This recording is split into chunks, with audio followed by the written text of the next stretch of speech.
Et si la question la plus bouleversante n'était pas comment une légende disparaît, mais ce qu'elle choisit de dire en dernier?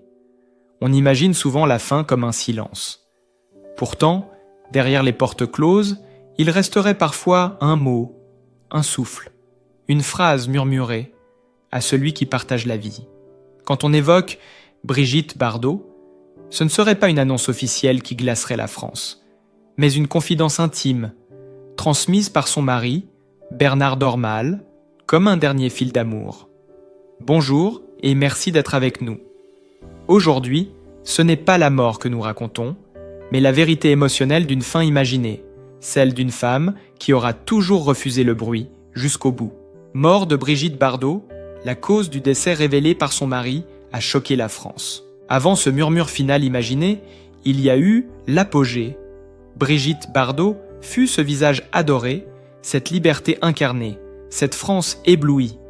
Alors, si un jour la fin se disait à voix basse, comment accepter qu'une icône quitte le monde dans l'intimité d'un mot tendre, confié à Bernard Dormal, quand des millions la croyaient éternelle?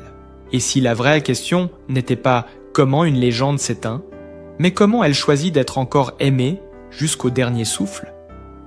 Car lorsque l'on évoque les derniers instants de Brigitte Bardot, ce n'est pas une scène spectaculaire qui s'impose, mais une image d'une sobriété presque déroutante. Rien à voir avec les flashs, les tapis rouges ou les cris d'admiration qui ont accompagné toute sa vie publique. Ce qui bouleverse, c'est précisément cette rupture totale avec le mythe. La fondation Brigitte Bardot, créée au nom d'un combat qui aura donné un sens nouveau à sa seconde vie, a choisi de lui rendre hommage, non pas par des mots grandiloquents, mais par un montage simple, diffusé sur Instagram, retraçant son engagement inlassable pour la cause animale. Comme si, au moment d'imaginer la fin, il fallait rappeler l'essentiel. Brigitte Bardot n'était plus seulement une star, elle était devenue une militante, une conscience, une voix pour ceux qui n'en ont pas. Peu après cette annonce qui a glacé tant de Français, Bruno Jacquelin, directeur de la presse et des relations publiques de la Fondation, était invité sur BFM TV. Sa voix, posée, presque retenue, contrastait avec l'émotion qu'il suscitait. Il n'a pas cherché à embellir, ni à dramatiser. Il a simplement raconté. Bernard Dormal, l'homme qui partageait la vie de Brigitte Bardot, était là, jusqu'au bout. Pas comme un témoin public, mais comme un compagnon de silence. Il l'entendait respirer normalement, a-t-il expliqué. Rien n'annonçait une rupture imminente. Puis, à 0,55, un mot. Un seul, un surnom intime, presque enfantin, piou piou. Et tout s'est arrêté. Ce récit heurte parce qu'il est à l'exact opposé de ce que l'on attend d'une légende. Comment accepter qu'une femme qui a incarné le désir, la liberté, la provocation et la France aux yeux du monde quitte la scène de l'existence dans la plus totale intimité, sans déclaration, sans mise en scène, sans dernier message destiné au public? Cette dissonance crée un vertige. Elle oblige à regarder autrement la trajectoire de Brigitte Bardot. Toute sa vie, elle aura fui le bruit quand il devenait mensonge. Elle a quitté le cinéma au sommet, refusé les retours nostalgiques, rejeté les hommages trop tardifs. Cette fin, racontée comme un souffle discret, semble alors presque cohérente. Comme si Bardot avait, une dernière fois, refusé qu'on lui vole son récit. Pas de grandes phrases pour l'histoire, pas de message à la France. Seulement un mot d'amour pour l'homme qui était là, vraiment là. Ce moment imaginé ou rapporté agit comme un révélateur cruel. Il montre à quel point nous projetons sur les figures publiques des attentes qui ne leur appartiennent pas. Nous voudrions des adieux spectaculaires, des symboles forts, des conclusions dignes de leur statut. Mais la vérité humaine est souvent plus simple, plus fragile, presque dérangeante. Mourir ou imaginer mourir. Ainsi, c'est rappeler que derrière l'icône se tenait une femme qui, au fond, n'a jamais cessé de chercher l'intimité et la protection. Alors, face à cette scène finale, racontée à voix basse, une question s'impose, lourde et persistante. Avons-nous réellement aimé Brigitte Bardot pour ce qu'elle était, ou seulement pour l'image que nous avions besoin qu'elle incarne? Et si son dernier mot n'était pas destiné à la France, mais justement une façon de nous dire, une dernière fois, que certaines vérités n'appartiennent qu'à ceux qui aiment en silence. Et si ce dernier mot d'amour n'était pas une fin, mais le fil invisible qui relie toute une vie de combat à un ultime geste de cohérence. Car derrière l'intimité bouleversante évoquée, il y a surtout l'engagement sans faille qui aura redéfini la trajectoire de Brigitte Bardot, bien avant que l'on imagine la fin d'une légende. Dans le récit que l'on projette aujourd'hui, la Fondation Brigitte Bardot, créée en 1986, parle d'immense tristesse et rappelle une vérité essentielle. Celle d'une femme qui aurait choisi d'abandonner une carrière prestigieuse pour consacrer sa vie et son énergie à la défense des animaux. Ce rappel n'est pas un épitaphe, mais une clé de lecture. Il dit que tout était déjà là, longtemps avant le dernier souffle murmuré. Le déclic, lui, remonte à 1973. À 38 ans, au sommet d'une notoriété mondiale, sur un tournage en Dordogne, celui de l'histoire très bonne et très joyeuse de Colino Trousse-Chemise, son dernier film, Bardot aurait compris que la scène ne la protégerait plus. Les projecteurs n'adoucissaient rien. Ils exposaient. La décision fut radicale, incomprise, presque scandaleuse. Quitter le cinéma sans plan de retour. Dire non à la nostalgie à venir, dire non à l'exploitation éternelle d'une image. Dire oui à une cause exigeante, ingrate, souvent conflictuelle. Ce choix, loin d'être une fuite, fut un basculement. La fondation qu'elle porte ensuite ne se contente pas de communiquer. Elle agit, alerte, dérange. À une époque où la cause animale n'est pas centrale, Bardot impose des images et des mots qui heurtent. Elle accepte de perdre une partie de l'amour du public pour gagner une cohérence intime. Dans cette logique, l'intimité de ces derniers instants, telle qu'on la raconte, prend un sens nouveau. Le refus du grand spectacle, jusque dans l'adieu, serait la continuité d'une vie menée à contre-courant. La figure de Bernard Dormal s'inscrit alors comme un point d'ancrage discret. Loin des foules, loin des tribunes, l'amour se dirait sans emphase. Un mot, piou-piou, deviendrait l'antidiscours par excellence. Rien à prouver, rien à transmettre au monde, seulement une vérité partagée. Et c'est peut-être cela qui trouble tant. Nous attendons des icônes, des conclusions à la hauteur de nos attentes collectives. Elles nous répondent parfois par la simplicité la plus désarmante. En rappelant le parcours militant de Bardot, la Fondation, dans ce récit d'hommage anticipé, ne cherche pas à clore une histoire, mais à la replacer dans son axe. La fin imaginée n'est pas un point final. Elle renvoie au choix fondateur de 1973. Quitter la scène pour sauver ce qui peut l'être. Préférer l'action silencieuse aux applaudissements. Protéger le vivant plutôt que son image. À la lumière de cette trajectoire, l'intimité de l'adieu n'est plus une surprise. Elle est la conséquence logique d'une vie refusant l'emphase. Alors, la grande question demeure, lourde et nécessaire. Si l'engagement a été la colonne vertébrale de cette existence, ne devrions-nous pas lire ces derniers mots, réels ou projetés, comme l'ultime cohérence d'une femme qui aura toujours choisi l'essentiel, même quand il dérangeait? Et si, au fond, l'héritage le plus durable n'était ni la beauté ni la gloire, mais la fidélité obstinée à une cause et à une manière d'aimer, en silence? Et si la cause du choc n'était pas la fin elle-même, mais le sens qu'elle révèle à toute une vie? Car derrière l'émotion suscitée par l'évocation d'un dernier mot d'amour, il existe un fil ancien, têtu, presque obstiné, qui traverse l'existence de Brigitte Bardot et en éclaire chaque choix, un fil né, loin des tapis rouges, au contact du réel, le plus brut. Un jour, Bardot rencontre une paysanne qui lui explique, sans détour, que la chèvre qui lui tient compagnie finira abattue pour le repas du soir. L'anecdote pourrait sembler anodine. Elle est, pour Bardot, une déflagration. La scène agit comme un révélateur. L'animal n'est pas une abstraction ni un symbole. C'est une vie, un regard, une présence. Elle décide alors d'adopter la bête et, avec elle, d'adopter une cause qui ne la quittera plus. À partir de cet instant, tout s'organise autrement. Celle que Serge Gainsbourg surnommait « bébé » cesse progressivement d'être seulement une image. Elle devient une voix, parfois rugueuse, souvent dérangeante. La célébrité ne sert plus à séduire, mais à alerter. Bardot comprend que l'amour du public est fragile, conditionnel, et qu'il peut se retourner. Peu importe. La priorité n'est plus d'être aimé, mais d'être entendu. Cette posture explique tant de ruptures, tant de silences, tant de polémiques. Elle choisit l'isolement plutôt que la compromission, la clarté plutôt que la nuance confortable. Des décennies plus tard, elle résumera cette trajectoire dans une phrase qui sonne comme une confession tardive. « En donnant ma vie aux animaux, ce sont eux qui m'ont sauvé », confiait-elle à Vogue en 2021. Derrière ces mots, il n'y a ni romantisme ni posture. Il y a l'aveu d'une femme qui a trouvé, dans le combat, une raison de tenir quand le monde du spectacle l'avait épuisé. Les animaux deviennent des alliés silencieux, des présences sans calcul, des refuges contre la violence symbolique de la célébrité. Cette fidélité au combat ne s'est jamais atténuée avec l'âge. Au contraire, elle s'est durcie.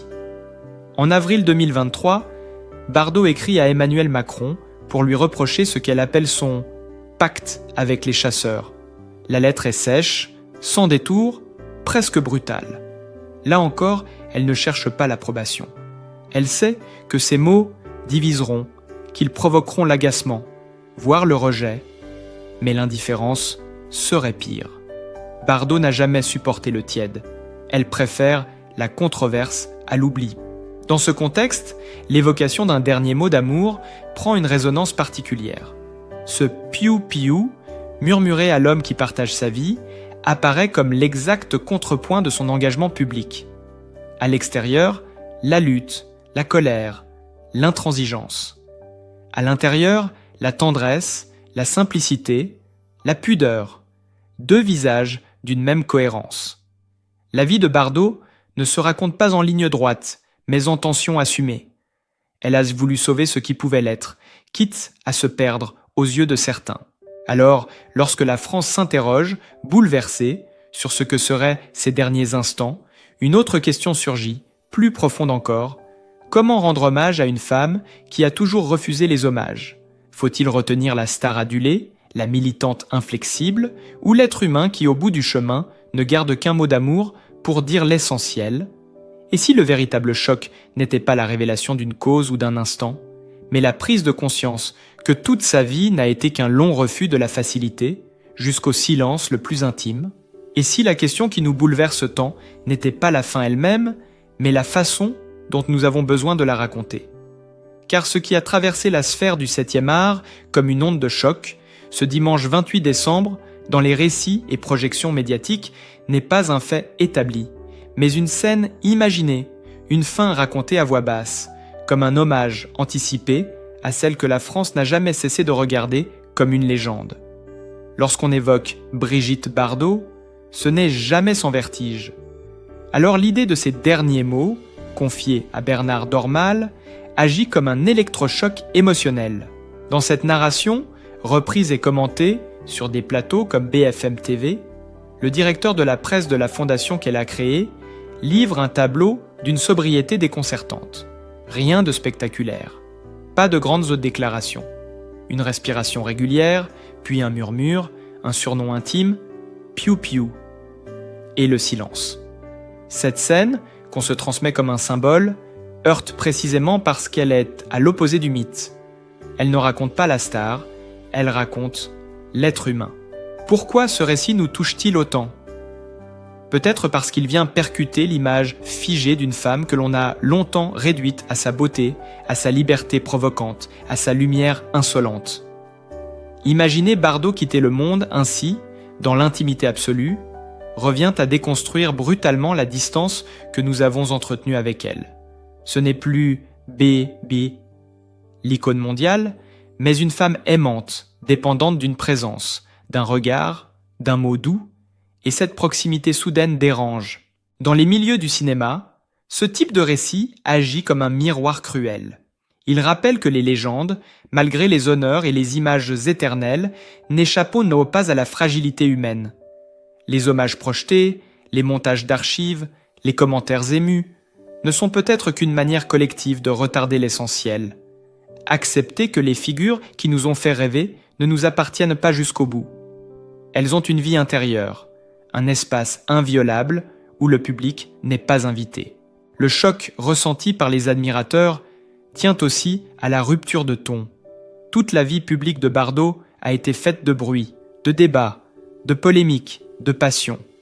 La fin imaginée, elle, serait presque effacée, comme si, après avoir tant donné au regard des autres, elle avait choisi, ou qu'on lui prête le choix, de partir sans discours, sans message pour la France, sans justification. Ce contraste nourrit la fascination autant que le malaise. Et puis, il y a cette idée persistante que la vérité ne serait pas dans la cause, mais dans l'instant. Peu importe ce qui expliquerait la fin, réelle ou projetée. Ce qui marque, c'est la scène d'amour minimaliste, presque enfantine. Un mot qui n'a de sens que pour deux personnes. En racontant cela, les médias ne cherchent peut-être pas à informer, mais à combler un besoin collectif. Humaniser l'inaccessible. Rendre supportable l'idée de l'adieu. Pourtant, une question demeure, lourde, presque inconfortable. Avons-nous le droit de nous approprier ainsi l'intimité d'une femme qui a passé la seconde moitié de sa vie à la protéger? En transformant un murmure amoureux en symbole national, ne trahissons-nous pas, une dernière fois, ce qu'elle a toujours revendiqué, le droit au silence, au retrait, à une vérité qui n'est pas faite pour être partagée? Et si ce récit, qu'il soit vrai, projeté ou fantasmé, révélait surtout notre difficulté à laisser partir les légendes autrement qu'à travers des histoires qui nous rassurent? Peut-être que le véritable hommage à Brigitte Bardot n'est pas de répéter ces mots, mais de respecter ce qu'ils signifient. Certaines fins n'appartiennent qu'à ceux qui s'aiment, loin des caméras et des larmes publiques. Mais que reste-t-il quand le silence retombe après l'onde de choc? Car au-delà de l'annonce qui a bouleversé la France, une question obsède désormais les esprits. Comment une icône aussi éclatante que Brigitte Bardot a-t-elle pu s'éteindre dans un tel mélange de recueillement et de vertige collectif? L'actrice de « Et Dieu » créa la femme et, dû le mépris, n'était pas seulement une star. Elle était un repère, une image fondatrice, une présence qui dépassait le cinéma pour s'inscrire dans la mémoire intime de plusieurs générations. Lorsque la nouvelle se répand, ce dimanche 28 décembre, l'émotion est immédiate.